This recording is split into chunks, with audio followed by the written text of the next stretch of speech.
changing me and changing you. Praise the lord. మన దేవుని మహాకృపను బట్టి మీరందరూ క్షేమంగా ఉన్నారని దేవుని ఎంతగానో స్తుతిస్తూ ఉన్నాను. ఇదేనేమో దేవుని వాక్యదాని నిమిత్తమై కీర్తన గ్రంథం 115వ కీర్తన 12వ వచనాన్ని ధ్యానిద్దాం. యెహోవా మమ్మను మరచిపోలేదు, ఆయన మమ్మను ఆశీర్వదించును. నిజమే, మన దేవుడు మనల్ని ఎన్నడూ మరిచిపోడు.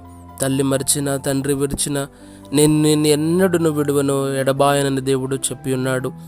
యెహోవా మన గూర్చి ఆలోచిస్తూ ఉన్నాడు, మన అవసరాలు తీరుస్తూ ఉన్నాడు, మనలను ఆదరిస్తూ ఉన్నాడు, మనలను విడిపించి నడిపిస్తూ మరిచిపోకుండా మన చిన్న చిన్న అవసరాలు కూడా పట్టించుకుంటూ వస్తున్నాడు.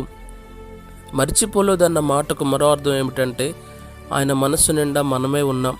అంటే ఒక్క క్షణం కూడా ఆయన తలంపుల్లో మనం లేకపోవడం అనేది జరగదు.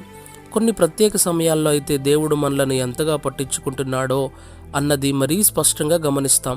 హృదయం ఉప్పొంగుతున్న కృతజ్ఞతా భావంతో ఆ సమయాలను మనం తలపోసుకుంటూ ఉంటాం. మన ధ్యాన వాక్యంలోని 2వ భాగం మొదటి భాగానికి పర్యవసానం. మన దేవుడు మార్పు లేనివాడు కాబట్టి గతంలో ఆయన మనల్ని ఎలా పట్టించుకున్నాడో అలాగే భవిష్యత్తులో కూడా మరిచిపోకుండా పట్టించుకుంటాడు. ఆయన మనలను పట్టించుకుంటాడు అంటే మనలను ఆశీర్వదిస్తాడు అని అర్థం. అయితే కేవలం ఈ హేతుబద్ధమైన ఈ ఆలోచనతోనే మనం సరిపెట్టుకొనక్కర్లేదు, కానీ దైవావేశంతో పలకబడిన ప్రవచనం మనకుంది. ఆయన మమ్మును ఆశీర్వదించును అన్న మాటలు పరిశుద్ధాత్మ అధికారంతో ముద్రించబడ్డాయి. వర్ణింపలేనన్ని గొప్ప సంగతులు మనకు ఉన్నాయని దీని అర్థం. కాబట్టి దేవుని యొక్క వాగ్దానం ఎప్పుడు కూడా నిరర్ధకం కాదు. దేవునిగా ఆయన మనలను ఆశీర్వదిస్తాడు కాబట్టి అది శాశ్వత కాలం ఉంటుంది.